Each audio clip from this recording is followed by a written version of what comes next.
বাংলাদেশের মানুষের কাছে ৫ই আগস্ট কেবল একটি তারিখ নয়, অনেকেই এই দিনটিকে ৩৬শে জুলাই নামে স্মরণ করেন। একটি প্রতীকী দিন যা তাদের কাছে দীর্ঘ আন্দোলন, আত্মত্যাগ এবং রাজনৈতিক পরিবর্তনের স্মারক। অনেকে এটিকে বাংলাদেশের দ্বিতীয় স্বাধীনতার দিন বলেও অভিহিত করেন। এই দৃষ্টিভঙ্গির সমর্থকদের মতে দীর্ঘ সময় ধরে ক্ষমতাসীন সরকারের শাসন ব্যবস্থা ছিল দমন, পীড়ন, ভয়ভীতি ও রাজনৈতিক নিপীড়নের প্রতীক। তাদের বিশ্বাস, ক্ষমতার অহংকার এমন পর্যায়ে পৌঁছেছিল যে পতনও আসতে পারে একদিন, এই কথা যেন শাসকরা কল্পনাই করেননি। বিরোধী মত, ছাত্র, সাধারণ মানুষ কিংবা আন্দোলনকারীদের বিরুদ্ধে শক্তি প্রয়োগ, প্রাণহানি এবং নানা ধরনের নির্যাতনের স্মৃতি আজও বহু মানুষের মনে গভীর ক্ষত হয়ে আছে। বিগত বছরের বিভিন্ন আন্দোলন, শাপলা চত্বরের ঘটনা, নিরাপদ সড়ক আন্দোলন, ভ্যাট বিরোধী আন্দোলন এবং সর্বশেষ কোটা সংস্কার আন্দোলন অনেকের কাছে রাষ্ট্র ও জনগণের সংঘাতের প্রতীকী হয়ে রয়েছে। এসব আন্দোলনে প্রাণ হারানো ও নির্যাতনের শিকার হওয়া মানুষের স্মৃতি আজও জাতীয় আলোচনার অংশ।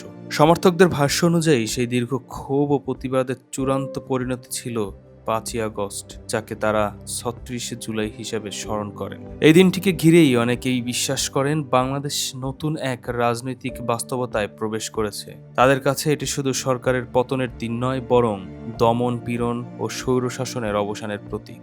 সেই কারণেই অনেকে দিনটিকে দ্বিতীয় স্বাধীনতা হিসাবেও আখ্যায়িত করেন। এই ইতিহাসের সঙ্গে জড়িয়ে আছে অসংখ্য পরিচিত ও অজানা মানুষের আত্মত্যাগ। সাঈদ, ওয়াসিম, মুগ্ধ সহ আন্দোলনে প্রাণ হারানো অনেকেই আজ তাদের সমর্থকদের কাছে সাহস, প্রতিবাদ ও আত্মদানের প্রতীক। তাদের রক্ত, ত্যাগ ও সংগ্রামের স্মরণ করেই অনেকেই বিশ্বাস করেন যে একটি নতুন বাংলাদেশের পথ চলা শুরু হয়েছিল। এবারের ৫ই আগস্ট বা ৩৬শে জুলাই পালন করা হচ্ছে নতুন তাৎপর্যে। জুলাই জাদুঘরের উদ্বোধনের মাধ্যমে আন্দোলনের স্মৃতি, আত্মত্যাগের ইতিহাস এবং ভবিষ্যৎ প্রজন্মের কাছে সেই সময়ের ঘটনাগুলো তুলে ধরার একটি নতুন উদ্যোগ শুরু হচ্ছে।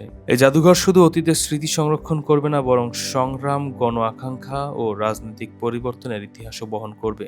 ইতিহাসের প্রতিটি অধ্যায় আমাদের শিক্ষা দেয়, কোনো ক্ষমতাই চিরস্থায়ী নয়, কোনো অন্যায় অনন্তকাল টিকে থাকে না। জনগণের আকাঙ্ক্ষা, অধিকার ও ন্যায় বিচারের দাবি এক সময় না এক সময় ইতিহাসের গতিপথ বদলে দেয়। জুলাই আমাদের স্মৃতি, জুলাই আমাদের সংগ্রাম, জুলাই আমাদের আত্মত্যাগের ইতিহাস। জুলাই অমর হোক। Sabbir Ahmed, desk report, lens 24।